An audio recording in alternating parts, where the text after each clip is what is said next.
Yes, hello everyone. Fáilte, goodie, Cúilín Media. Welcome back to another show here on Cúilín Media. It is episode 7. Myself and Matthew, we were on hiatus for one episode, but we have now returned and we're joined by Aaron, and Liam will be joining us as well, hopefully at some point of the show. Lads, it's been a busy week. Lots of stories about the GAA. Matthew, I don't know if anything stood out to you as a Cork man. Aaron, I'll come to you first. Aaron, how are we feeling?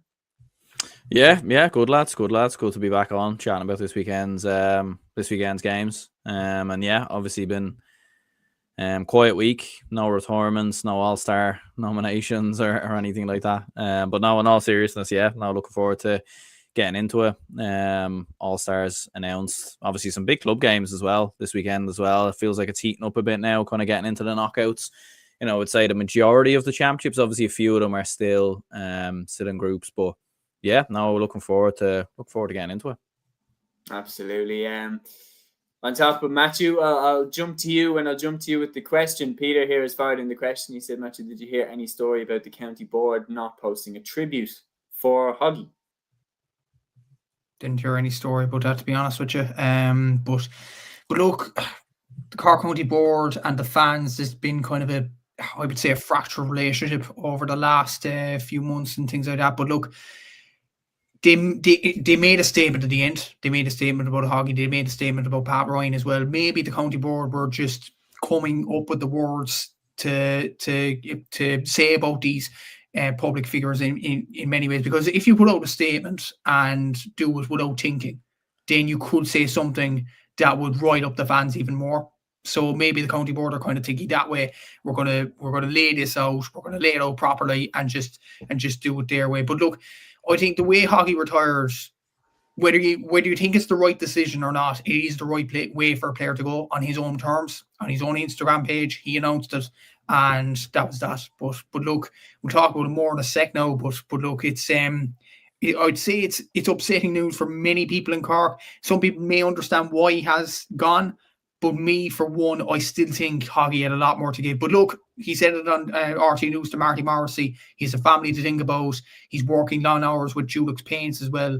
Look, he has a life outside sport as well. He has his family. So look, it's his own decision. He's 37 years of age, and just wishing the best of luck, obviously. Absolutely. Liam joins us now. Liam, good to have you on the pod. Filling out, we have a full house once again. Isn't that wonderful to see? And now I'm going to pop the names back up there now. So, Liam, we were just discussing there, just the obvious story, and I'm just going to jump right into it. Matthew, I'm going to hand you the floor for this part. Obviously, Patrick Horgan announcing his retirement from inter-county hurling. I mean, one of the all-time greats. There is no question about it, but just going to pass the floor over to you, man. As a Cork man, what do you want to say about Hoggy, his retirement, his legacy? He was just an incredible hurler, really. Ever since 2008, when he got his first champion, well, you have to say he got his first championship point. I'm doing a bit of research on how many points and goals he got against each county and in every season. Things that it may not add up particularly, but all that will be posted hopefully in the next few days. He actually got his first championship point against Dublin in 2008. Believe it or not. So, very good. And as well as that, he got his first championship goal in 2009 against Offaly. So yeah. So we all are. All the boys catching strays. But there's no question about it, Matthew. Absolute icon of the modern game. He was, yeah, in fairness. And when you look at his scoring record across his entire career, 32 goals, 683 points, current championship top scorer. Absolutely incredible for Cork down through the years as well. And he was the one player, you would say, out of many, if he stood over a free, maybe near enough to the penalty kind of area with the whole, nearly the whole defence back in the goal, he's going to find a way for the Slayer to hit the back of the net. Many people think Anthony Nash is the kind of man for that. But I've looked through Hoggy's kind of His record in free taking in close situations and things like that when Cork were way down. He scored a goal from free against Limerick this year. I know they got hammered, but that was one example. He did one against SARS in the club championship. He did one against Middleton last weekend, actually, in the club championship. He did one against Clare. I remember I was at that game in Semple Stadium in 2014 where Clare had a lot of men on the line, but Hoggy still found a way through. He had this kind of knack for coming up with clutch moments in clutch situations. Like, he was an absolutely incredible hurler for his club, for his county as well. Like, the performances that really spring to mind in his career, the one where he announced himself to the country, I remember in 2010 against Tipperary in Páirc Uí Chaoimh in the first round of Munster. He tore the tip defence. That was a tip defence that went on and won the All-Ireland that year in 2010. The likes of Paddy Stapleton, back there, Brendan Cummins in goal. That defence got torn apart by Hoggy that day. Hoggy scored 2 goals and 2 points. He was absolutely outstanding in that day, I remember. And I remember even later on down the track in 2019, the game against Kilkenny, which Cork inevitably lost, obviously, in Croke Park. He scores 3 goals and 10 points. He just casually scores a goal on his knees down at the canal end. Like, I remember that. That was an absolutely incredible finish. And he was just an incredible hurler and just a great role model for kids. Great role model for Cork hurling supporters as well. I think the most memorable goal, and it's I know a lot of people talk about recency bias, but the most memorable goal for me was when he shook the Blackrock end against Limerick in the Munster Senior Hurling Championship. Cork, I know a lot of people talk about Shane Kingston winning the penalty, and fair play to him for that. He drew the foul from Kyle Hayes. But Hoggy still had to step up and convert that penalty. I think our good friend Dan Casey actually interviewed Pat Ryan on Joe.ie after that game, and he asked him about Hoggy. Did you have any confidence in Hoggy taking that penalty and striking past Nicky Quaid? And Pat Ryan said, "Oh no, I knew he was going to score." Like it was that kind of confidence he gave to a manager, which encapsulated Patrick Horgan as a player.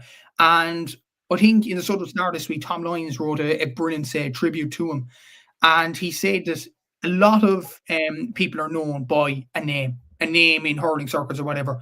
Whether Dermot O'Sullivan is known as The Rock, Patrick Marr is known as Bonner Marr, Henry Shefflin, known as one of the greatest hurlers of all time. Hoggy was known as Hoggy. Nobody else was known as Hoggy. That was his name. And that's probably the best compliment I could give to Patrick Horgan. Nobody knew Hoggy as anybody else but him. And he was just an incredible kind of a hurler. And it was just coincidental that you had Christy Ring coming from Glen Rovers. Well, he came from Cúilín initially, but did play for Glen Rovers. But Christy Ring was encapsulated in that club.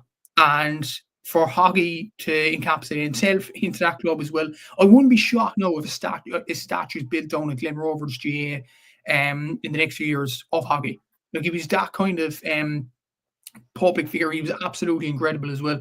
And he was great at just knowing the game as well. I remember actually before the All-Ireland final against Clare, again, Cork lost after extra time that day in 2024, but he gave an interview to John Logue Cusack, and John Logue asked him what he loves about hurling, and Hoggy was just mentioning the small little details, the cut grass, the touch of the hurl, just carrying the hurl around with him every time. Exactly. I think that's what Hoggy was known for as well, just carrying the hurl around with him everywhere as well.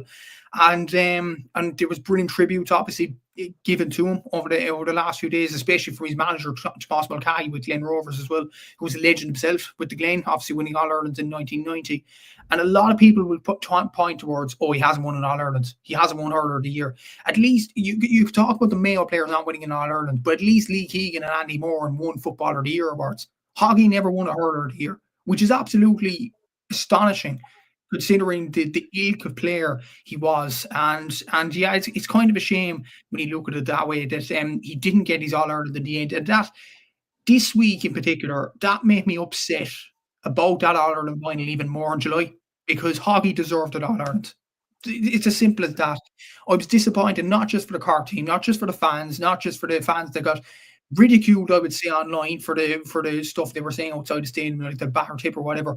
I was upset for Hoggy for not winning the All-Ireland, and he'll be known as a great, no matter if he wins he won no Celtic Cross, but he will always be renowned as a great of Cork hurling. Obviously, wishing him all the best in retirement.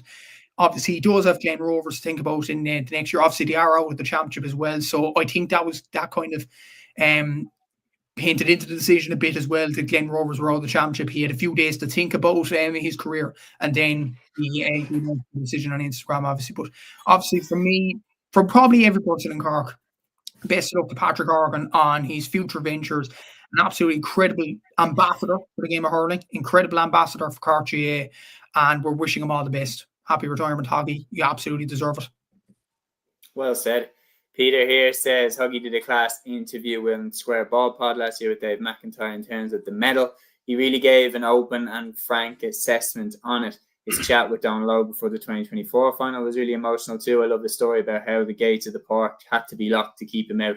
He just lives hurling. We have a few comments in here as well. How are the lads? I think the lads are keeping pretty well, apart from Huggy being retired, of course. Peter says, Matthew, as we know, he played in 4 finals. Would you reckon the 2013 and 2024 will cut the deepest with Hoggy?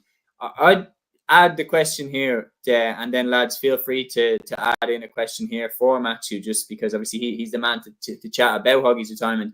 For me, lads, I wonder if you'd agree, if I were in that team, it would be this year's final that I'd regret, because I think the 2024 and 2013 ones, you could go out and say, do you know what, we gave it everything that we had.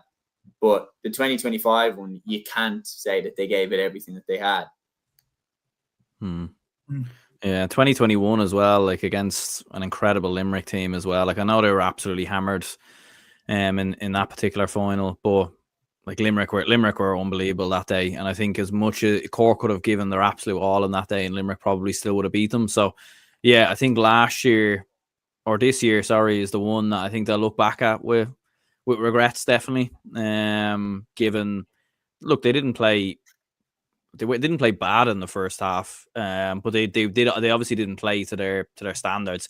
But they were still 5 points up at half time. So yeah, and then obviously just what happened in the second half. So yeah, it is a shame, like, because I definitely think he could have given it a few more years, but look, he owes nothing to nobody. He's given so much to Cork, so you know, it's his decision, and you have to respect it, to be fair. Like, yeah, exactly. And look, he was looking at those finals. I agree completely with Aaron. 2021, Cork could have played up to even over 100% if that is a thing, and Limerick still would have won the final. They were just in that kind of mood that day.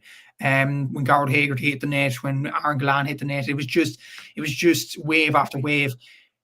2013, in a weird way, I know that was early in Horgan's career, but that will hurt in many ways, because that was a clear team in a way that didn't achieve as much in the next few years. They went out in the first round of the qualifiers in 2014, and as well as that, the Cork played to their up. I know they got to a replay in the end, but I think Clare were probably the much better team in performance over the 2 games. And even when Hoggy got what looked like the winning score before Donald Donovan's equaliser, it just would have been daylight robbery if Cork would have won that day. But at the same time, there was a bit of regret, obviously, when the Cork players didn't play it down the corner like soccer players would do. They put the ball wide in the end and hoping that Clare wouldn't have one more attack in them.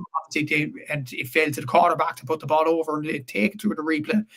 But yeah, that was a lot of regrets. 2021, probably not. 2024, maybe so, because like as you mentioned so many times, Seamus, if Robbie O'Flynn's shot goes in, or even if Robbie O'Flynn put the ball over the bar, we could have been talking about a different story after that final.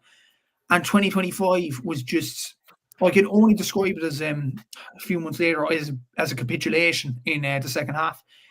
I don't know what happens to the team in many ways. They didn't perform to their utmost standard in the first half, but they were still 6 points up.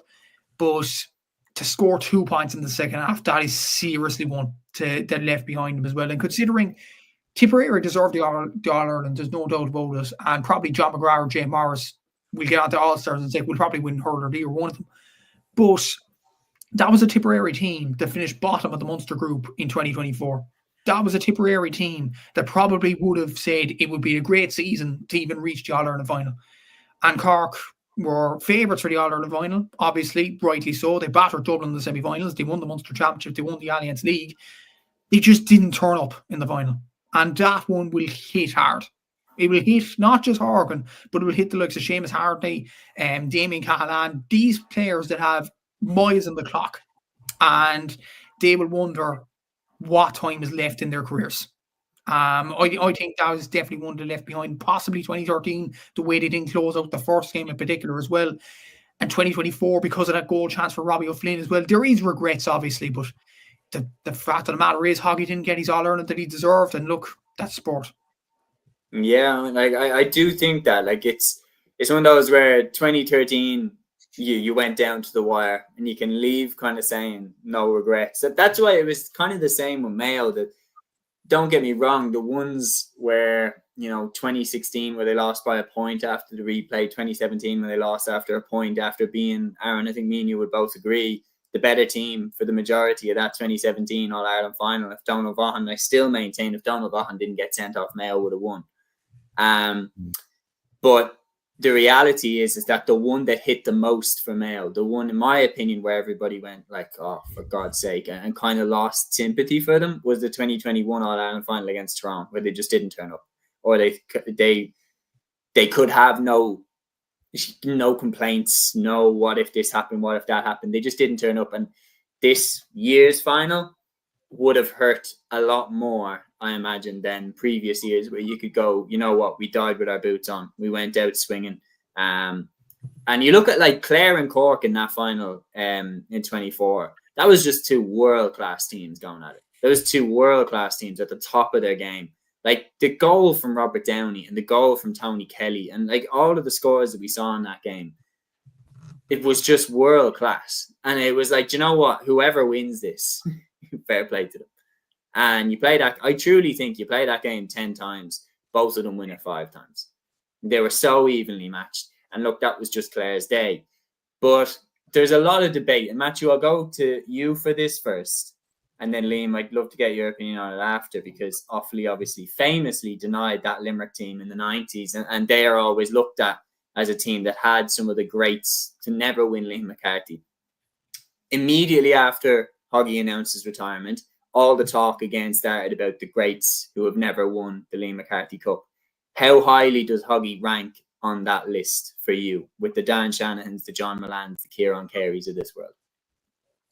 Mentioning John, the Mike Brick Walshes as well is another big name. Might be biased in this, but I think he ranks above them all. I think he ranks above at the top. John Millan, I get it to an extent. John Millan should be on that list. Dan Shanahan should be on that list. But there was other players in that Waterford team. There was the Owen Kellys. There was the Michael Brick Walshes. There was even the Seamus Prendergast. Like they were actually a very, very good Waterford team that came up against a superb Kilkenny team down through the years as well, and eventually Tipperary. With Cork, and I looked down through the years, like even 2019, Hoggy scoring 310 against Kilkenny. He was carrying Cork that day.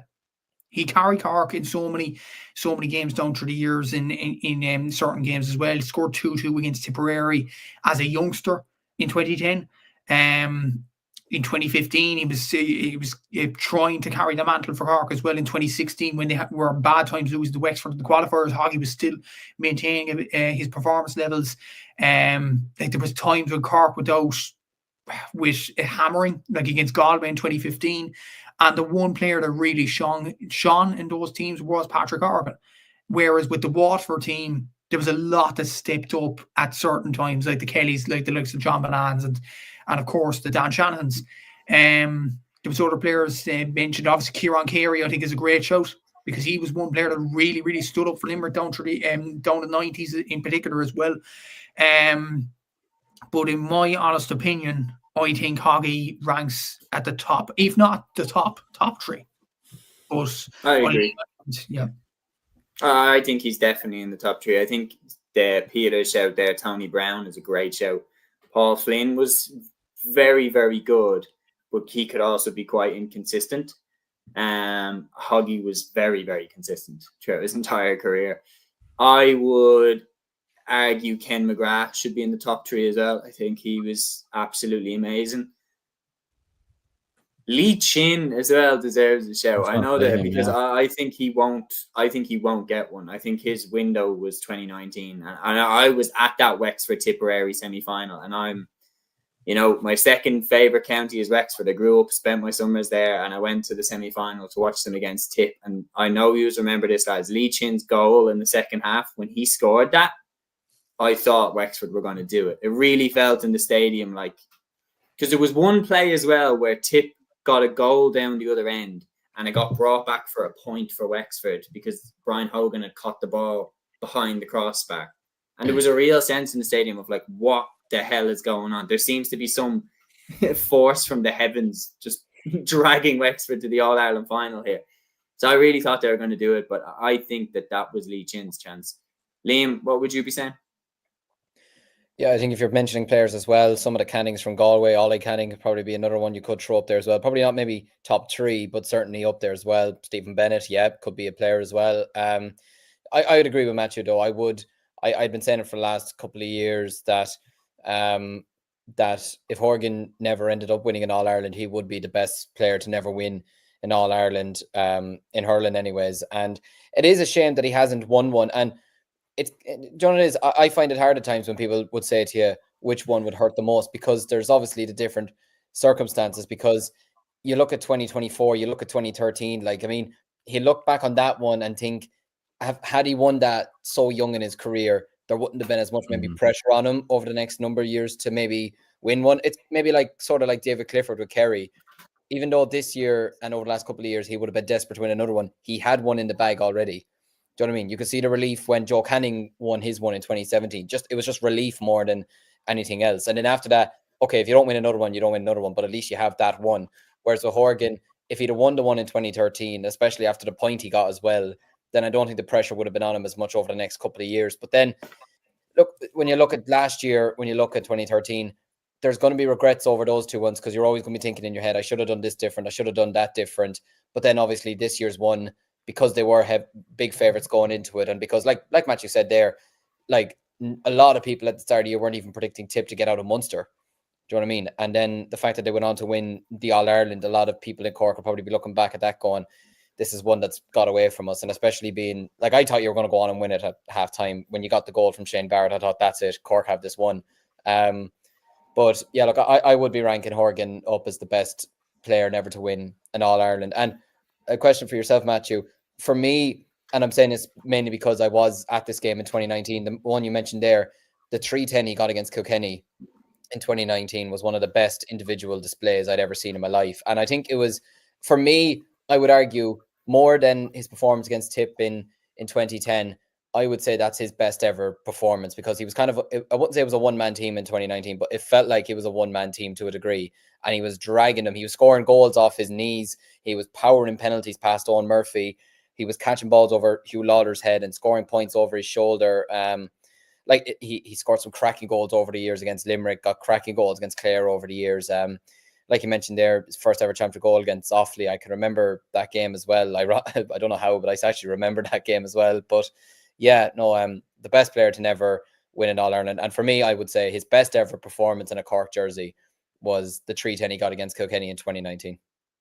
I'd agree. Absolutely. Like, just because of the fact as well that he dragged Cork kicking and screaming back into that game. And Kilkenny were, like, you had the likes of Richie Hogan's and all them, and Michael Fenley's, like, the Colin Fenley's, like, they were playing as a team, and everyone stood up that day. You had the feeling from a Cork point of view that day that nobody else other than Hoggy stepped up. It was that kind of a performance, and he was scoring all sorts of goals and all sorts of points that day. 310 is a ridiculous margin in any game, but the fact he was scoring goals on his knees, the fact he was scoring goals catching balls over Hugh Lawler's head, the fact he was scoring points from ridiculous angles that day in a stadium that's so renowned in GA history in Croke Park, that was an outstanding display. You can't beat around the bush in terms of that performance as well. I think that was his best performance of his career, and that will always be remembered as, it's weird to call it kind of the Hoggy game, because Cork lost that day. Kilkenny won it, and it should be remembered that Kilkenny won the game and eventually got to the All-Ireland final, having beaten Limerick in the semi. But that game is more synonymous for Patrick Horgan's performance that day. It was just outstanding in so many levels. It's like Peter Canavan in the '95 final against Dublin. where Exactly. he scored all but one of Tyrone's points and ended up on the losing side. What the Cork scored 316 that day, was it? Or was it 318? Sorry, 318, wasn't it? 318, so 8 points without Hoggy. That's outrageous. Yeah. It's unreal. I think that's his best performance of his career. I'd stick by his best moment of his career. I would say that goal in the Blackrock end, just because of the significance of it. Like the context behind that, if Hoggy didn't goal that, Cork would have been out the championship. And what would have happened then? Would Pat Ryan have been out of the job? Would Pat Ryan have been looked at as a Cork manager that gave so much to the county after that season? Probably not. So he changed the course of history by that goal in the Blackrock end. And he made kind of the Cork fans, I know they didn't win the All-Ireland in the end, but he made them believe again. And that was Hoggy in a nutshell, that even in the darkest of situations, he would drag his team kicking and screaming out of these sorts of situations, even in the club championship this year. Like for Glen Rovers, I think even looking back at the Middleton game last week, Glen Rovers scored 2 goals and 17 points. 2-9 came from Hoggy. Like he's just that kind of a player that when he's on a good day, he drags his team back into games on the cusp of winning. And even that wasn't enough to get the Glen over the line last week. And bear in mind, Hoggy's 37 years of age, and he's dragging his club back into these games and things like that as well. He scored 5 goals and 39 points this year in the Cork Premier Senior Hurling Championship. That is probably one that irks me a small bit, because I still think this might be an unpopular opinion, I do think he still had a lot more to give to a Cork jersey. Look at those scores, look at those numbers. Even from play, like you look at, I talked to this off air about this to Seamus and Aaron, about his performance against Dublin. Not just his scoring, but the way he was interlinking play in the forward line. Like his assist for the Tim O'Mahony goal in the second half was just something that only legends could do. The way he clicked with that full forward line beside him with Alan Connolly and Brian Hayes, I still think he's still a lot more to give. But obviously, it is his own decision. He has a family to think about. He has his own work commitments to think about as well. Obviously, wish him all the best in retirement. But I don't know what you think, lads, but I still think he had a lot more to give in the Cork jersey. Do you feel... No, I was just saying, people in the comments, Peter says Hoggy defo had more hurling, and he says if Pat Ryan stayed on, Hoggy would probably have stayed on. Liam, I'll throw this one to you as well, and then please proceed with the point you were going to make. Jared says the one I really felt Cork left behind in the Hoggy year was 2018. Nicky Quaid didn't pull off that incredible save. I think Cork would have won the All-Ireland that year. That Cork team has completely flown under the radar. That under John Myler, back-to-back Munster champions, really, really, really solid team. Like Owen Cadigan, I thought was performing well at fullback that year. Like players like that, you'd forget just how good Conor Lehan was that year. And that was the year that Fitzgibbon and Coleman burst onto the scene. Both got All-Stars at the end of the year. Seeing that Limerick went on to beat Galway in the final, I mean, even though it was close, it's conceivable that they could have won it. Yeah, absolutely. And again, it goes back to the point of which one would instead of finals now, which semi-final would Horgan probably regret, the 2017 one or the 2018 one? Because that Cork team in 17 and 18, I mean, you think back to the Munster Championship quarter-final in 2017, and Cork were after beating Tipperary away from home, and Tip was after winning the All-Ireland the previous year by a country mile, to be honest with you. I think bar the semi-final in 2016 against Galway, they just blitzed everybody. They blitzed Kilkenny in the All-Ireland final. They blitzed, was that the year they put 7 past Waterford in the Munster final. You know, they blitzed everybody. And yet Cork went down there in the first round in Munster and beat them by, was it 4 points in the end, I think it was. And like they went on to win the Munster Championship. And then, look, Waterford had a really good team in the 2010s, and obviously they got to 2 finals in that time and pushed Kilkenny all the way in 16 in the semi-final replay as well. But I have a feeling they'll have big regrets over that, because I actually legit was thinking to myself at that time, it'll be a Galway Cork final. They're in the minor final before that. They'll be in the senior final as well. And then obviously we remember Ozzie Gleeson's wonder goal. That was one of the best goals we've ever seen in Croke Park. But then you go to 2018. And I will say, even though they went on to lose that game, I still would rank Hoggy's free against Limerick as one of his best moments. Because at the end of the day, even though, look, the result didn't go their way in the end, he's stepping up from, a good 50 yards out. Probably you could say 70, 80 yards out, judging by the angle he was at as well. And he had to sink that over the bar to force extra time. I mean, the calmness and sort of, I never like using this word, but the aura to step up and do that and to drag your team kicking and screaming into extra time, even though they'd let the lead slip and they could have been down and everything like that. For him to step up and do that was even incredible. And it just showed the mentality of him that he was desperate to win at all costs.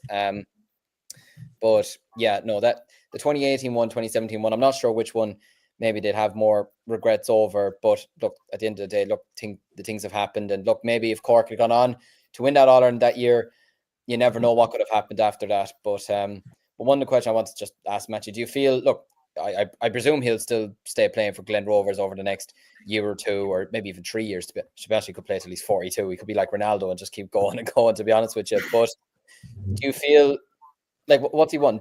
I think he's won 2 Munster titles, and I think he's lost a couple of finals. Do you feel he'll have regrets over that as well? Potentially so. He has won a few Cork county championships, but obviously he lost a few finals. Obviously in 2010 against Stars, in 2014 the Glen just didn't turn up against Stars that year either. Yeah, I think he would have a lot of regrets over the club scene as well. Obviously they beat Patrick's well in 2016 and didn't kick on and win Munster that season. Obviously there was the enigma with Dean O'Kelly stuff. Obviously that's a separate issue and things like that.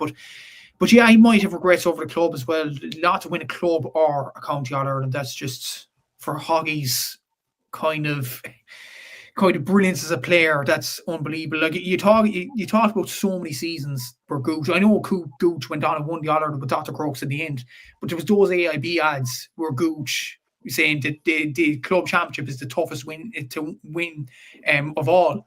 Hoggy hasn't won that or the Liam McCarthy Cup. It's unreal to think about it that way. But look, he'd be still regarded as a legend in Cork circles. And to answer your question on whether he'll play club, well, Donegal O'Connor's still playing club at the age of 44 at football. So I'd imagine, and Paddy Cassani's at 45. So I'd imagine Hoggy will do so when into his 40s. Even if he's playing in the full forward line. Like all the Glen need to do is keep Downey firing, keep Owen Downey firing, get me all Mullins more game time under his belt at club level, and fire the ball into him in the full forward line. That's all they need to do, because Hoggy's kind of his brain, his hurling gift will take care of the rest. So I still think he has many, many years to come in a Glen Rovers jersey, whether they'll win the county or not. The thing is, in the Cork Championship now, we have, obviously, I won't go into too much detail, but just in a general sense, you have Middleton, you have Blackrock, you have SARS, and you have the Bars, who all won county championships since 2020, and they're all 4 of them are in the semi-finals this season as well. I feel like it's a close shop in terms of clubs with those 4 clubs. And the Glen, I know they lost by 2 to Middleton, but they seem a bit off it just yet. So it remains to be seen whether Hoggy will get another chance at getting the main honours at club level, which is another kind of sad thing to see as a neutral. But we'll see over the next few seasons. I think he'll stay on till playing until about 40. Like, you look at Dan Shannon in Waterford. How long did he play for? So, yeah. I think Plus, as well, he's not the type that was relying on pace. I mean, we've seen examples like Dean Rock is still class for Ballymun Kickham's, and like Dean Rock never relied on pace. He never relied on that. And we've seen players, I'm not going to name names because I don't want to be mean and like to catch anybody to catch strays, but we've seen players across all the codes who were fantastic because primarily of their pace. And when they lose that, as they get older and the body slows down, they're not anywhere near as effective as they were. Whereas players like Dean Rock, like Mossy Quinn, like Patrick Horgan, like Owen Kelly from Tipperary, he's still doing it for the club. John Doyle is another one like that. They're just so smart, and their game intelligence is so smart that as they get older, I mean, the speed was never the thing that made them that great. It was always their game IQ, and that actually potentially gets better as you get older. So there's no question about it. I think Hoggy will still be around for years to come. But what we are going to move on to now, all the best in retirement, Hoggy, no doubt one of the game's greats. We're going to move to the Hurling All-Stars, which Hoggy was included in. So over the week, the official Hurling All-Star nominees were revealed. I'm just going to run through the full list of the goalkeepers: Rhys Shelley from Tipperary, Patrick Collins from Cork, and Nicky Quaid from Limerick. The defenders: Owen Connolly from Tipperary, Ronan Maher from Tip, Robert Doyle, Michael Breen, Brian O'Mara, and Craig Morgan, all from Tip. Then Sean O'Donoghue, Niall O'Leary, Mark Coleman, Kieran Joyce from Cork, Mike Casey, Kyle Hayes, Dan Morrissey from Limerick, Mikey Carey and Hugh Lawler from Kilkenny, Conor Burke and John Bellew from Dublin, Mark Fitzgerald from Waterford.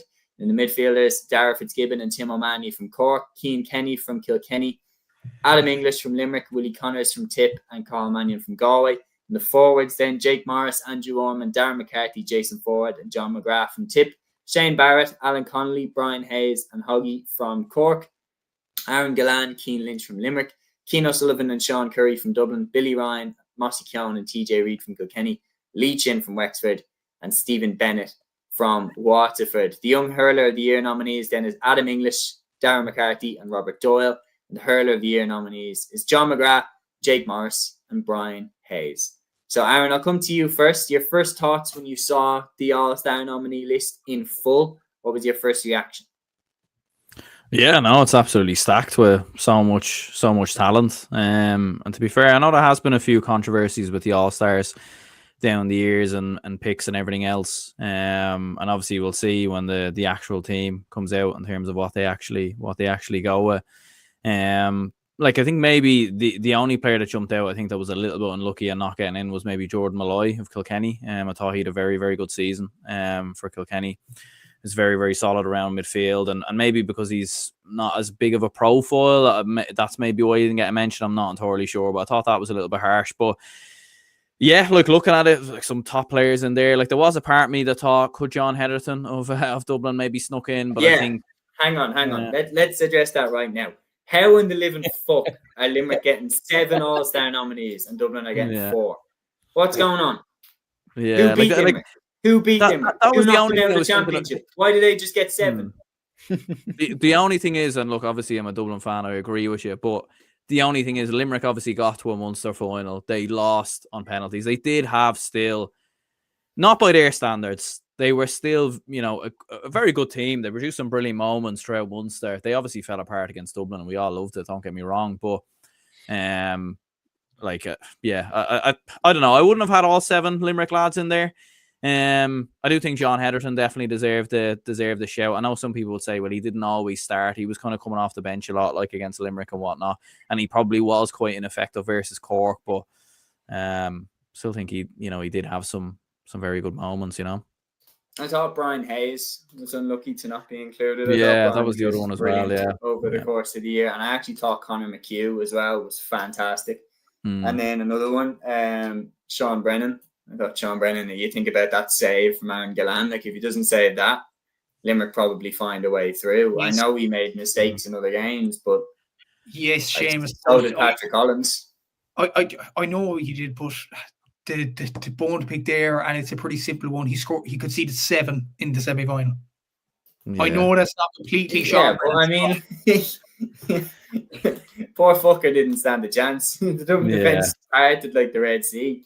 I will say, sorry, Aaron. I will say, in terms of a Dublin point of view, in terms of John Heatherton, I certainly think he deserved a nominee over Aaron Gillan. Like, I don't honestly get why players are in because of their name. Gillan was brilliant last season, and he was brilliant, obviously deservedly hurled the year in 2023. But honestly, lads, what did he do this year to get an All-Star? He wasn't one of the top scorers overall. He wasn't one of the top scorers for play. He was way off the pace in the quarterfinal against Dublin as well. He wasn't one of Limerick's main forwards in the Munster final. That was Aidan O'Connor and Shane O'Brien when he came on. It's just a bone to pick there. Shane O'Brien probably deserves a nominee over Aaron Gillan. I don't honestly get why the All-Stars pick nominees basically because of their name. It's just, I think it's wrong. It's always happened, but it's just wrong. But I think it's more annoying when like you get an underdog victory and you turn over a team and you have players then like Brian Hayes who are amazing, and then Brian Hayes doesn't get in, but Gillan just waltzes in anyway. Like it's kind of, I don't know. Look, there's always going to be a couple that you're not happy about or anything like that. But having looked at the list, what are the ones that you feel are slam dunks that have to be in? Actually, before we do that, I do want to debate this as well with you. When the list for the Hurler of the Years was revealed, so a lot of people were surprised when the nominees for Hurler of the Year were revealed that Ronan Maher was not featured in the 3. He was man of the match in the All-Ireland hurling final, Tipperary captain. He was absolutely sensational throughout the course of the year. Aaron, do people have a right to question this? Should Ronan Maher be included? From what I remember, I think he's a little bit unlucky, but then I do think it's one of them. Like, it's who would you have put him in for? Like, I think like to have all 3 Tipperary players in for Hurler of the Year would have felt a little bit harsh. And to be fair, I think it would have been a bit of revisionism on Brian Hayes, who I think was outstanding throughout the entire season. I know things didn't go too well in the final, but like I thought he had an unbelievable year, and even in the semi-finals as well versus Dublin. It just is confusing when Maher completely bossed it on Hayes, and Hayes goes, like Maher doesn't. Yeah, like it had an unbelievable final. Like I don't know, like maybe if we go back through Munster, maybe there's reasons for it. I do think maybe he should have got in ahead of Jake Morris, though. I think Jake Morris had a very good year as well. But like we're talking about, I agree, though. By the way, I'd have Hayes in, yeah. But I'd have Maher in too, and I'd have McGrath. Yeah. That would have been my 3. And it's interesting, like, because Morris was obviously playing in a different role. Like, he was playing in the half-forward line, so it was different, obviously, to what we would usually see from him. And I thought he was absolutely outstanding in terms of vacating his his role on the full forward line. It was a tricky one, but I probably would have had Ronan Maher over Jake Morris, I think. It's like you can argue both cases. My one always is, and this is kind of the point when I'm talking about other sports, I've seen a great example made about why somebody was talking about how Roy Keane was actually the most important player to Manchester United over, the Giggs and the Scholes and all these players. And it's like, take Giggs out of Man United and now take Keane out of Man United. Like, I think genuinely with take Jake Morris out, you lose a very, very, very, very good forward who was a leader throughout the entire season. You take Ronan Maher out the team, you lose the linchpin of your entire defence. Yeah, we're all in agreement, though, that John McGrath is winning it, though, surely. John McGrath is winning it anyway, but I think a lot of people think Jay Morris should win it, and including RT themselves. RT selected Jay Morris as earlier the year. I go over John McGrath as well. Just saying. Jake Morris. Do you think Morris should be in over Maher? Judging by the point you made there, Seamus, like if Jake Morris is out of the tip team, you still have Andy Armand. You still have John McGrath. You still have Darren McCarthy. You still have all these forwards. I definitely agree. If you take Ronan Maher out, who do you replace him with?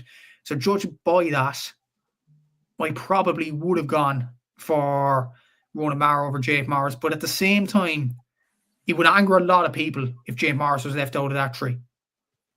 Agreed. I think maybe it would anger the same amount of people that pissed off with Ronan Maher. Liam, you get your take? Yeah, and I've interviewed Ronan Maher twice in the last month, so I feel like if he's watching this, Ronan, I hope I can still interview you again after this.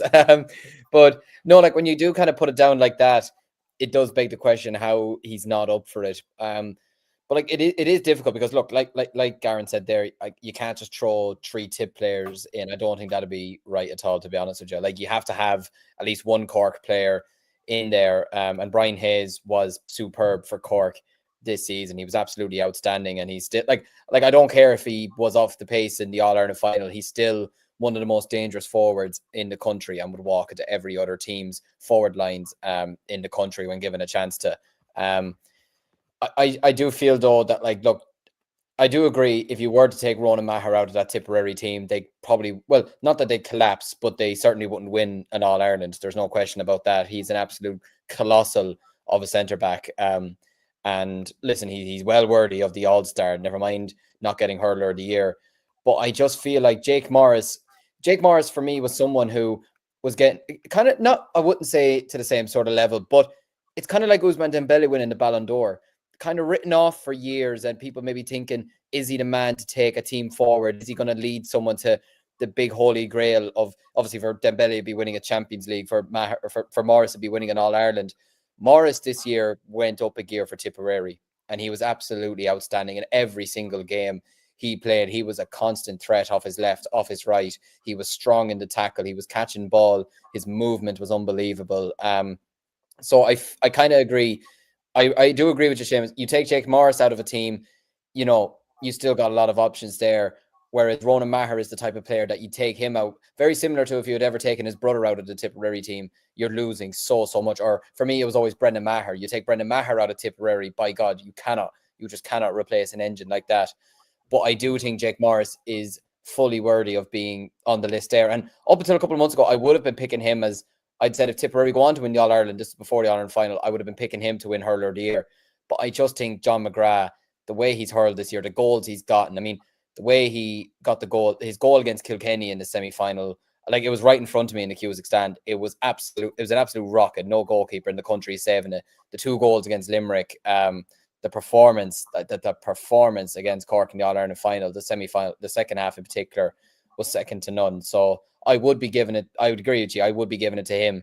But I suppose, look, I think for Ronan Maher, I don't think he'd be too pushed about not winning Hurler of the Year. He's gotten to say that, I think what would be more significant to him is the fact that he can go on the wall outside Temple Stadium for Thurles Sarsfields. He can go onto that wall that, you know, many players in the past who captained Tipperary to All-Irelands from Thurles Sarsfields have. I feel like he'll be remembered more for that than winning Hurler of the Year. But I do get your point. I think you take Morris out of the team, you'd still have an unreal forward line, and you know, you've other players that you could throw in there as well. But you do take Ronan Maher out of the Tipperary team, then for me, they're not winning at All-Ireland.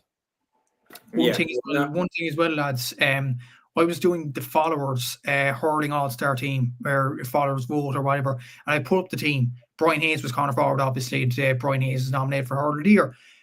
There was a few Tipperary fans in the comments saying Brian Hayes has no place in that team. No. Like, I mean, I have to put this out there. No. Tipperary fans genuinely think, and I like Tipperary as a county. Done well to win the All-Ireland this year. You know, you wore the jersey on the podcast. We'll part that. But there's a lot of Tipperary fans complaining that they didn't get 3 Hurler of the Year nominees. And there was a lot of Tipperary fans complaining that Brian Hayes was in the forward line and stuff like that. I'll just ask the question for Tipperary. Does the season depend on one game? No. Seriously, no. Like, it's like, I mean, you have to, Tipperary having 3 player of the year nominees would have been an absolute joke, in all honesty, because Cork were the best team probably up until the All-Ireland final. And yeah, Tipperary did turn up at the final. They absolutely deserved to win it, and they deserved to get 2 player of the year nominees, but 3. And to have a player above Brian Hayes in the hurling of the year team, I mean, I think it's quite similar to the 2009 Kerry win, in that they got out of Munster, they finished 3rd, they were very, very good, but they timed the sprint really well. They kind of got through the quarterfinal against a very lackluster Galway, and then they hit form at the right time, beat Kilkenny, beat Cork, win the All-Ireland.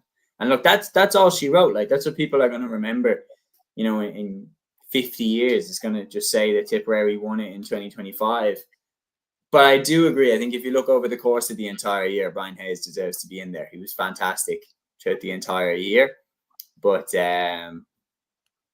and maybe look to counter myself a little bit.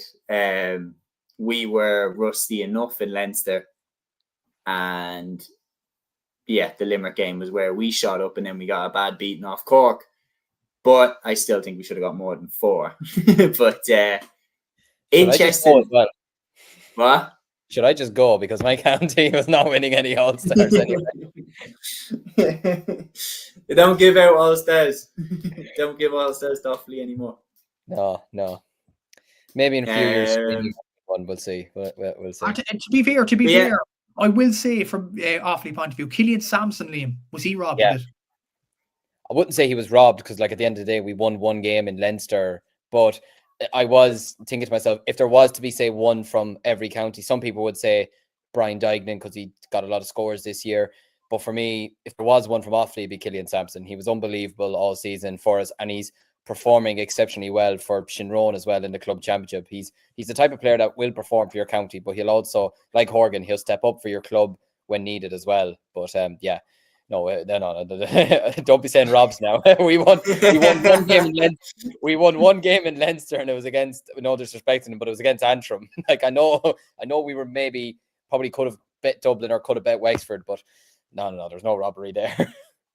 Yeah, like I do agree that like look, it was a year where Offaly made good steps forward. Antrim have been a solid team in Leinster. I know that the Davy Fitz appointment hasn't gone the way that they would have wanted it to go so far, but it's still a very, very good win because Antrim have done that. And like I was slightly worried for Offaly because I've seen Antrim do that. I've seen them look shite in other games in Leinster, and I've seen like Westmeath, for example, really, really put it up to Leinster teams and like get a draw against Wexford, and then they play Antrim and Antrim still beat them.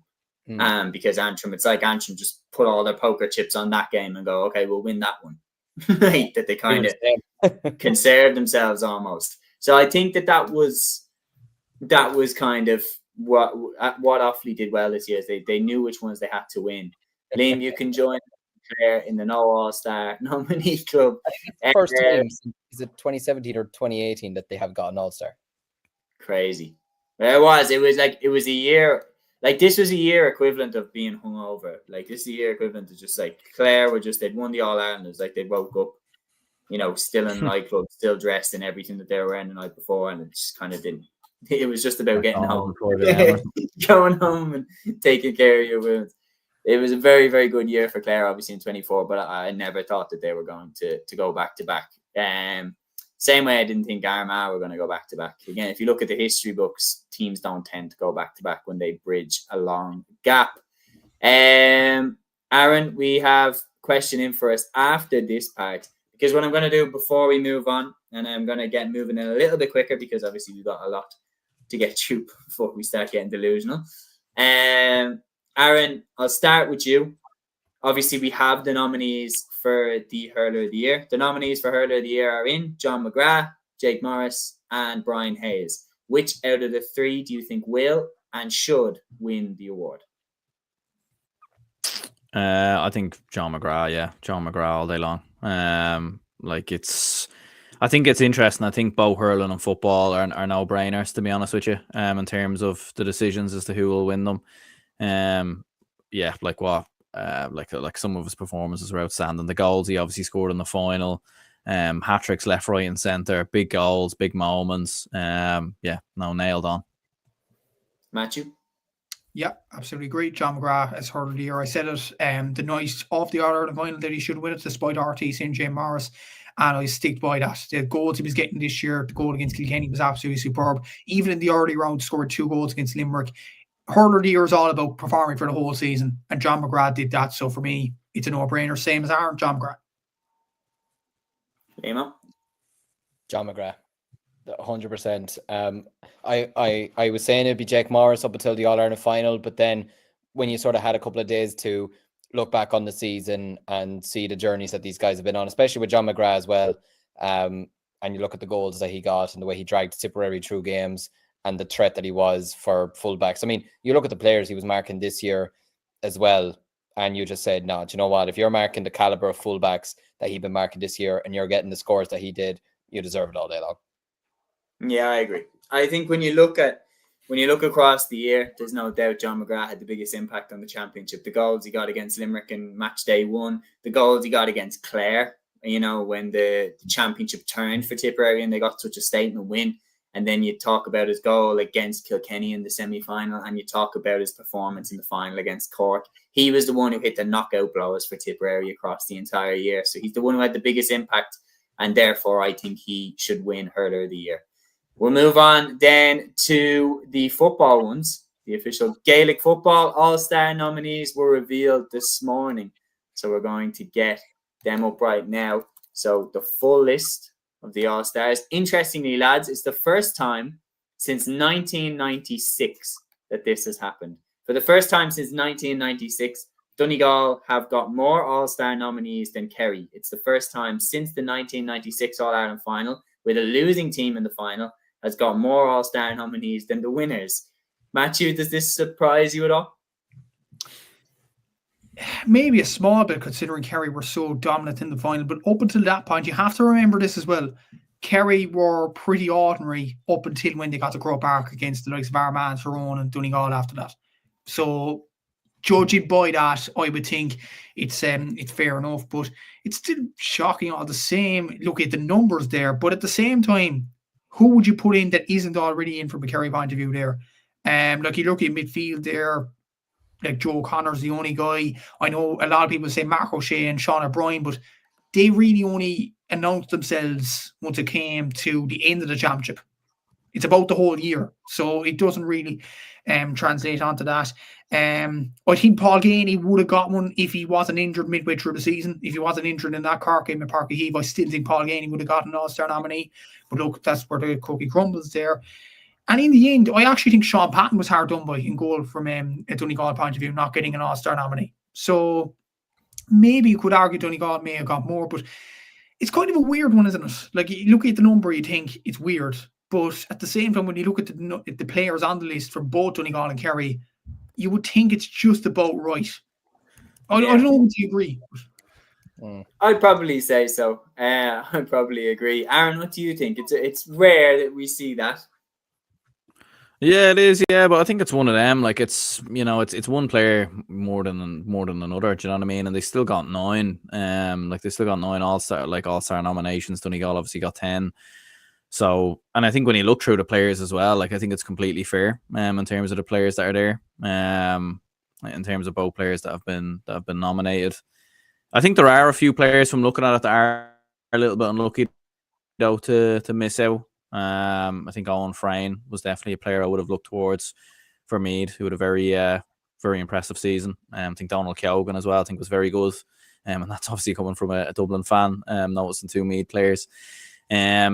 And I think there is a shout. Michael McKernan maybe could have got a mention. I thought he was very good. I know he got injured, obviously, in the group stages, towards the end of the group stages. But a lot of people were talking about him as maybe like a Footballer of the Year candidate up until he got injured. But no, in terms of the players that are there for Donegal and Kerry, like even looking through them here as well, like there isn't really like I do agree with Matthew. I think Sean Patton definitely deserves a mention. But looking at the Kerry players that are there. Like I think we forget as well, one of the reasons why, spoiler alert, we're all probably going to say David Clifford as Footballer of the Year is because he was so good. And with him being so good, it obviously means, that took maybe the opportunity away for other players maybe to shine as well. Do you know what I mean? So, no, I do think it is fair. Yeah, no, I think it would be fair. Peter says, did Sam O'Roy get nominated? Yes, he did. Now, interestingly, Aaron, if we can, I feel like maybe we try and take off the Dublin hats a little bit for a second, because in a year where, to be honest, we did fuck all, like we lost the Leinster Championship and then got to the quarterfinal, we've still managed to pick up 2 All-Star nominees. And like, I don't understand, to be honest, how that's the case. I think O'Coughlin Byrne was good. Kieran Kilkenny. Still surprised how Kieran Kilkenny's managed to end up on that list. Do you know what that is though? Like, because if like looking at the list on the GA website, and I don't know if it's the last forward who's mentioned. So it's like they got 17 players on there. Right, we got to get a Dublin player on, just because there has to be a Dublin player on here. So who will we throw on? Let's just throw on Kieran Kilkenny. Sure, he's the easiest one to throw on. If you were going to throw on a Dublin forward, I probably actually would have put in Sean Bugler. I thought he had a very good season for Dublin. So I think he was maybe a little bit unlucky there. Like, he couldn't put Con in. He was injured for half the year, half the championship. I think if at a stretch you'd say Sean Bugler, but I don't know. Like, to see, like, don't get me wrong, we're all big Kieran Kilkenny fans. He's an unbelievable footballer, brilliant player, but no, I don't think he should have got a nomination. And the Padara Cufford Byrne one, I probably would have gone with Cúilín McGuinness, to be honest. I think McGuinness was really, really good. Like, but there's no question about it. Like, Kilkenny's an icon. He's a legend of Dublin. Yeah. But he wasn't that great this year. Like, it's not like All-Star nominee means like you were the best in the country. And like, I think again, my takeaway from it is that if you were gone, would the county's season have been drastically different if you weren't there? You look at like Ronan Marr, that's the point I was making for Ronan Marr earlier, why I said John McGrath should be Hurler of the Year, why we all think that David Clifford should win Footballer of the Year, is if you were to take that person out of the equation, take them out of the team and they're just not in the running, they changed the championship the most by being there. And I think Dublin were, to be honest, frighteningly so, pretty irrelevant to the championship this year. Like we got a very, very good win away against Galway, but then haven't seen how Galway just kind of went on to do very little in the championship. It's not a victory that aged like fine wine. It's not like we beat a team that then went on to win the All-Ireland. We beat a team who then went out tamely at the very same stage that we went out. So it's questionable, and it's understandable why Desi then called it at the end, because it is time for a new launch, and obviously Ger Brennan is a good man to be coming in to do that. Interestingly, there's a few funny typos. So I don't know if you heard about this lad, Rory Grogan from Armagh. He's up for an All-Star nominee. And also we have under the Young Footballer of the Year, which I haven't mentioned yet, the Young Footballer of the Year is going to be contested by Oisin Connaughty, Finbar O'Rourke and Matthew Thompson. But in the Footballer of the Year section, they have David Clifford, Joe O'Connor and Michael Murphy down. But right beside Michael Murphy's name, they have the letters YPOTY. So Michael Murphy apparently is up for Young Player of the Year at 37 years of age. Is this on the GA? Is this on the GA website or? It's on the yeah. No, it's on the RTE website. RTE Sport. Oh, it's on the RTE one. I was looking at the GA one. I was like, they must have fixed it. It's. I mean, Murphy's still young, you know. Murphy, yeah. Who says he can't go for it? Who says he can't go for it? It was his first season for Donegal, technically. So, you know, it was his first season, yeah. New kid on the block. I think if we're going to be honest as well, lads, while the hurling was, there was definitely room for debate between John McGrath and Jake Morris and Brian Hayes. The Football Player of the Year is much more straightforward than the hurling. David Clifford has to be, in my opinion, Footballer of the Year. I'll go to you, Aaron, first. I don't think there's much room for debate here. No, absolutely not. I think if you're to put in 2 and 3, I'd actually probably have Joe O'Connor above Michael Murphy. I think Joe O'Connor was outstanding for Kerry around midfield. But no, yeah, it's a very easy choice, like David Clifford. Matthew? This is like an exam where you know the answers before you walk in the door. David Clifford is winning Footballer of the Year. I don't you look at his scoring record this year, the amount he scored from play. I think throughout the whole season he scored 92 points, and I think something like 9 goals. I think it was absolutely outstanding throughout the whole season, and he's adapted to the new rules really well. So David Clifford's the obvious choice. I agree with Aaron. If Joe O'Connor was playing any other year, he'd be Footballer of the Year, without a doubt. He was outstanding. But it's just the fact he's up against a super freak. David Clifford, Footballer of the Year, no debate. Liam, I mean, there's no question about it. I mean, and the scary thing is that this would then be his 3rd Footballer of the Year already. Yeah, and like watching him in the flesh at the All-Ireland final, like it was just amazing watching him being man-marked the entire game. Like, Cole wasn't even looking at the ball. He wasn't looking at the game. He was only looking at, well, he was looking up anyway, but he was looking at Clifford in the eye the entire game. I'd say Clifford touched, like, in comparison to Paddy, who touched the ball, 74 times? I'd say Clifford touched the ball, 9 times? And he got 9, was it 9 points he got in the end? Or 9 points, I think? Like, you just don't do that in an All-Ireland final. In football, anyway, you don't score 7, 8, 9 points from play in an All-Ireland final. You don't kick the 2-pointers that he did. And, like, even when Kerry were underperforming, say, even in the league as well, he was the one that was stepping up. The hat-trick he got against Tyrone at the start of the year in the league, he's the one who kind of just put the nail to the sword against Clare in the Munster final. Even against Meath, he was still one of Kerry's better players. It wasn't great, but he was still one of their better players. Obviously performed, like, he got the hat-trick against Cavan before it even went to Croke Park. Like, he had every right to be calling out the Kerry supporters to come and support them, because he had been backing it up every single game. And then, yeah, like the performance against Armagh. I mean, Sean O'Shea that day was absolutely terrific. He was absolutely on fire. But don't forget, I think Clifford got 7 points that game as well. And the point that went all over social media as well against Armagh down that end, the tricky angle, and the goal he got against Tyrone, and I mean the performance in the All-Ireland final. He's a generational talent. He's the Messi of Gaelic football, and that's that. And there'll be no Joe O'Connor is extremely unlucky. He's actually very, very unlucky that Clifford just had the year that he had. I do agree with Aaron and Matthew. If you take David Clifford out of it, I think Joe O'Connor wins it over Michael Murphy. But yeah, no, David Clifford 100%. And I don't think Donegal having too many or having more than Kerry in a way is a bit of a surprise, because Kerry weren't excellent up until they got to Croke Park, or even maybe even the Cavan game. I think they weren't even that bad, to be fair. But up until that point, they weren't brilliant throughout the year. Donegal were having to get past tough battles in Ulster, like Monaghan, like Down, like the Ulster final against Armagh. They had to come back from 7 points down against Monaghan. Okay, they absolutely wiped the floor with Meath in the semi-final, but they had to come through some tough battles in that championship. So I don't think it's too much of a stretch of imagination to see Donegal getting more All-Star nominations than Kerry. Just one thing before we finish this as well, Seamus. Derry won 0 games this year. How on earth did they get one All-Star? How did Mayo get one All-Star?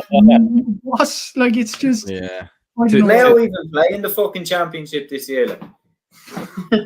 To be fair to Conor Glass, though, I do actually think he did have a very good year. So I do understand. Glass played well. Who did Mayo get? Jack Coyne. Huh? Okay. What?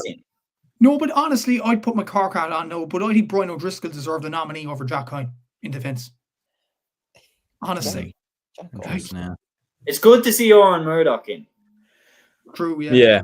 That's good. Like, it's good to see him get in, because like there was a chance that maybe he wouldn't have got recognised. No, I am surprised looking at the list, like seeing a couple, and I'm like, I don't think Pater O'Coffey Byrne is the worst shout. If I'm being, he's not the worst shout. No. I think like just from a Dublin perspective, I feel like Kilkenny's one a bit like Galan with the hurling. It's just throw out a big name maybe to a degree. But I think Pater O'Coffey Byrne was actually good for Dublin this year. I think he's actually kind of warranted it, to be honest. I think he's going to be a great player for Dublin over the next couple of years. No, he's very good in it, and we needed him this year because obviously Fenton had stepped away. But we'll see. Jack says Graham should be nominated. Obviously, that's Graham O'Sullivan. Jack Nolte says that's the issue more than Donegal with 10. Look, there's no question about it. They're always going to split opinions, but it's interesting that it is the first time since 1996 where the losers of the All-Ireland final have more than the winners. And now we move on to the personal club previews for the weekend. So first of all, I mean, there's plenty of action to choose from, but I'll go first to you, Liam. What game in the club championship, or what games are you most looking forward to this weekend? Well, I suppose I'll do this in this format. So I suppose from my own county's perspective this weekend, it's the football championship. So we have 2 quarterfinals. We have Road against Bracknell, which would no disrespect to Bracknell, but Road will win that game comfortably enough. For Bannon Shamrocks is the other quarterfinal, which I'm doing the commentary for Sunday. I think it could be an even enough game, but Shamrocks were very poor against Tullamore in the group stages, a lot poorer than a lot of us anticipated, because Shamrocks have a lot of Offaly footballers in their panel, and they just flattered to deceive, to be honest with you. So that might be an interesting game this weekend. I'm looking forward to it anyways. It should be an even, well, I'd say even contest, but it should be a good game nonetheless. One game that, a couple of games that stand out to me anyways. First one anyways in Kilkenny is Thomastown and Ballyhale Shamrocks in the Kilkenny Hurling Championship. Met each other last year. Yep, there we go, Peter. Met each other last year in the quarterfinal stages. Thomastown taking Ballyhale out of the championship, which I feel like it may have felt like a shock last year, but at the same time, when you do look back, Ballyhale were not at their best last year. They were just really, really struggling last year, especially in the early stages of that league championship format that they have. They were really, really struggling. And it kind of felt like they had to be put out of their misery in a way. Whereas this year now, Thomastown, it was interesting with them because when you do look back now, maybe them getting the beating that they did against Castletown-Gagan, which is no shame. It's actually no shame at all, because Castletown-Gagan are a very, very solid team, very, very well coached by Alan Mangan. But when you look at Thomastown, they just won the intermediate in Kilkenny, which is very hard to do. They went on to win the All-Ireland. They then came and a shock then to win and just took out all the big dogs in Kilkenny and won the Kilkenny Championship. And so in a way, you can't really blame them for going to Castletown-Gagan with maybe not a lot of motivation to go win it, because they've been on the road for such a long time. But the question for me this year was, and I know a few people down in Kilkenny, and I'd said this to them a few months ago, will Thomastown challenge for Kilkenny this year after last year? And a lot of them are saying no. Much like kind of Clare, the way you're describing it, they'll be hungover this year. But you look at them now, they performed relatively well in that league final against O'Loughlin Gales. There was the last weekend or the weekend before. Like, they only lost by 4 points, and they were missing the Donnellys as well, which is crucial for them. Absolutely massive for them. So I feel like this weekend's game between Thomastown and Ballyhale could be one to feast on. And obviously, I know you've predicted Ballyhale to win the Leinster Championship, and that's 100% fair, because Ballyhale are one of arguably the greatest club side in hurling terms of all time, and they still have all the top class players in their team. But they'll be wary of Thomastown this weekend. They'll know about last year, and Ballyhale haven't been at their best even this season yet either, to a degree. Now, I know the scoreline they put up the last day, but I feel like this will be an interesting test of character for both sides. So I'm really, really looking forward to that game. And I suppose another game I'll give a mention to as well this weekend is the clash in the Dublin Senior Hurling Championship between Na Fianna and Cúilín. I think that could be don't worry when you prick.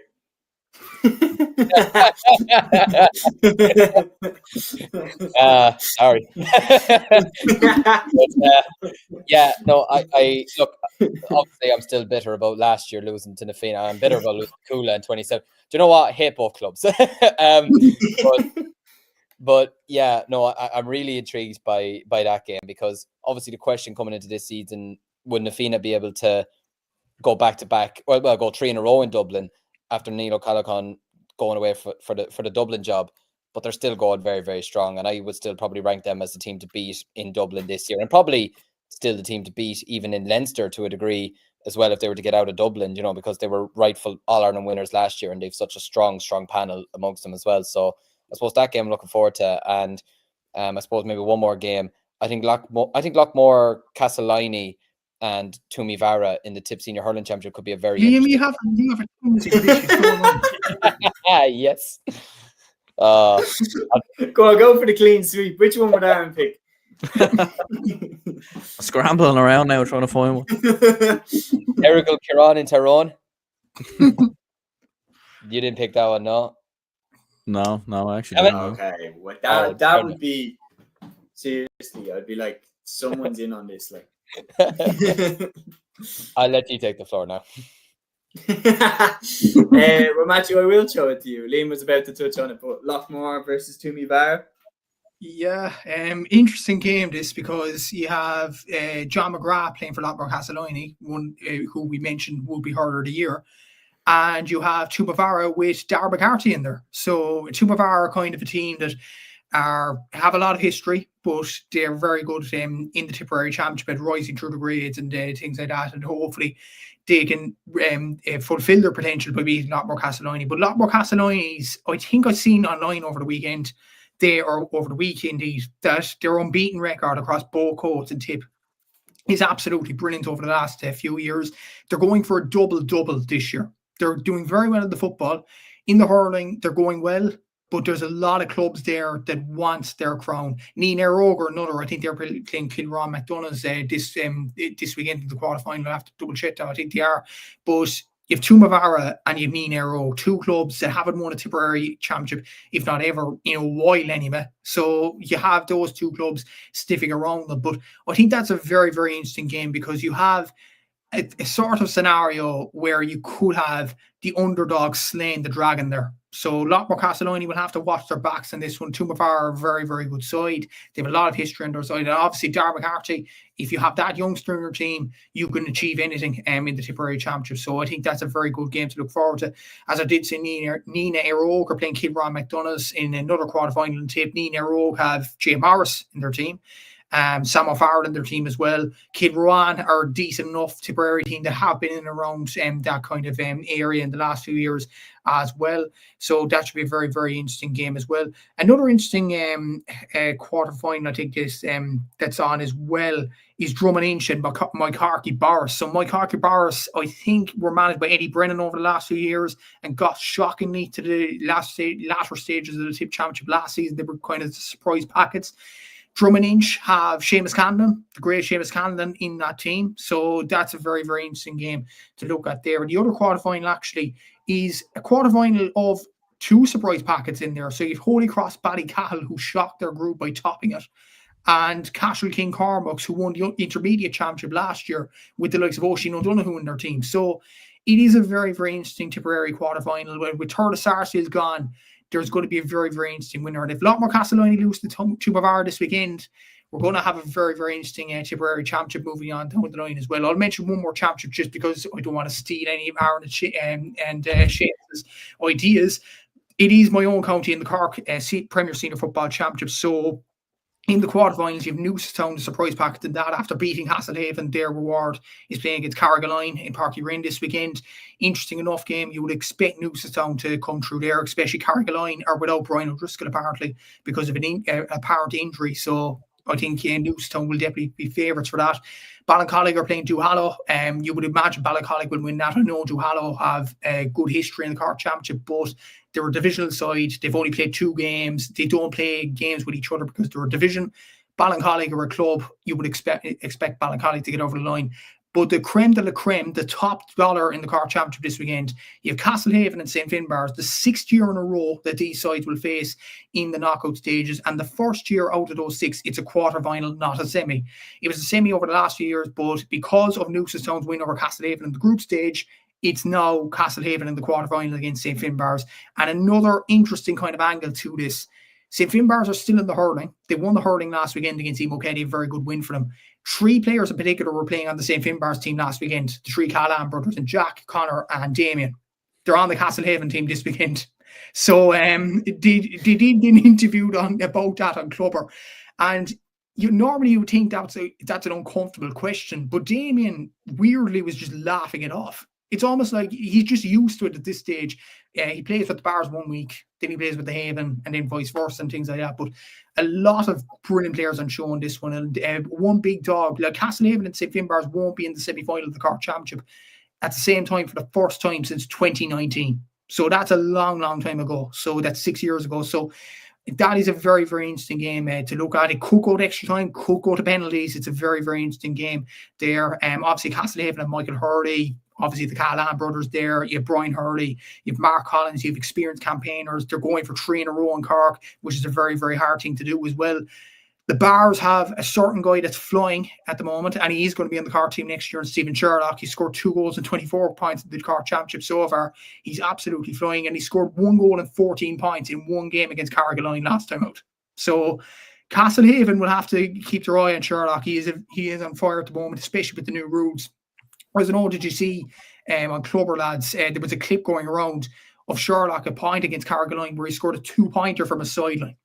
So he's that kind of, he's unreal. He really is, and he obviously glad to have him in the Cork panel next year. But like, it's some game to look forward to there, and it's not going to be in the city this time. It's going to be around West Cork. It's going to be in Clonakilty this game. So there's going to be a big crowd at this, a lot of traffic around the place because it is a hotly anticipated encounter, this one. So a big dog will go out of the Cork Championship this weekend, whether that be the Bars or the Haven. Absolutely. Aaron, which one do you have your eye on?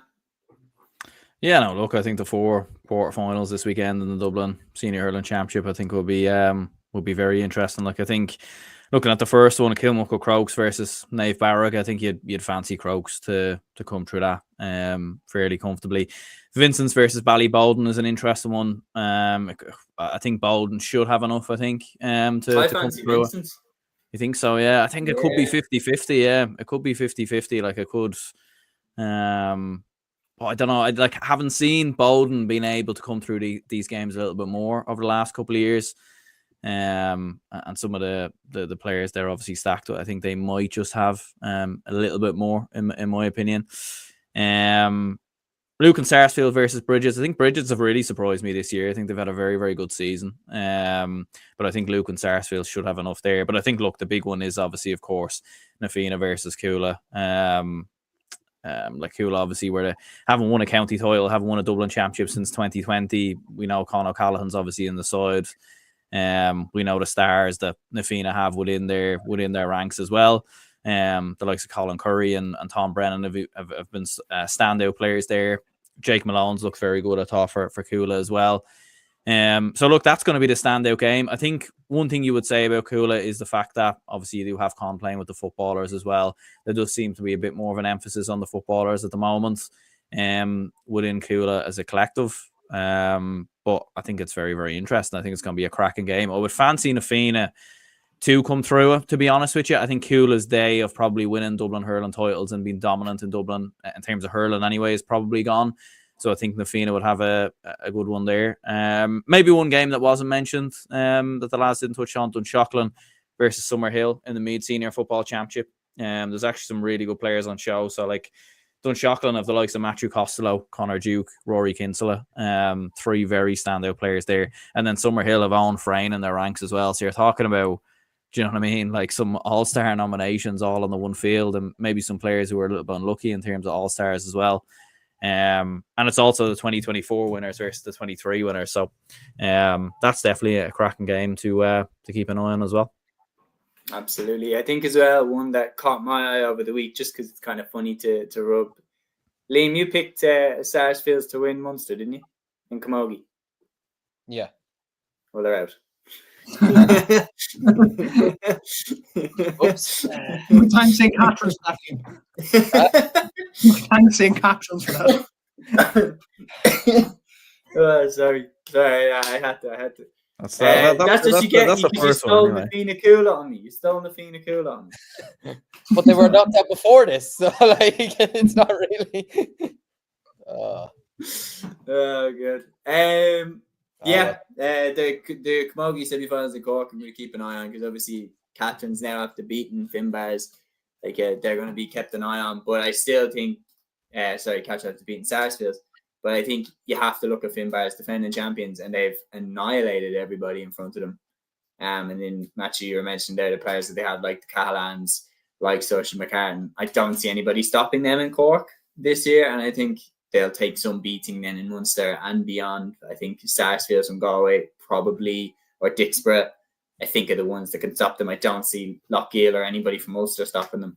It'll be really interesting to see how that goes. Then on top of that, I want to give a word to this, because I've put my neck on the line for this one. So once again, for the second year in a row, it will be Kilmacud Crokes versus St. Sylvester's in the Dublin LGFA Club Final.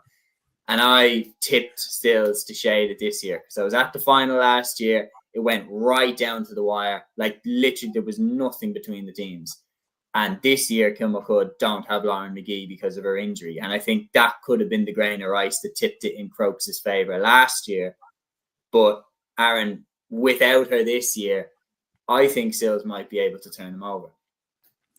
I'm not too sure though. Like Crokes looked really, really good last night, to be fair. I mean, it was a really, really dominant win in fairness over Thomas Davis. So yeah, no, I'd probably still back Crokes, to be honest with you, to come through it.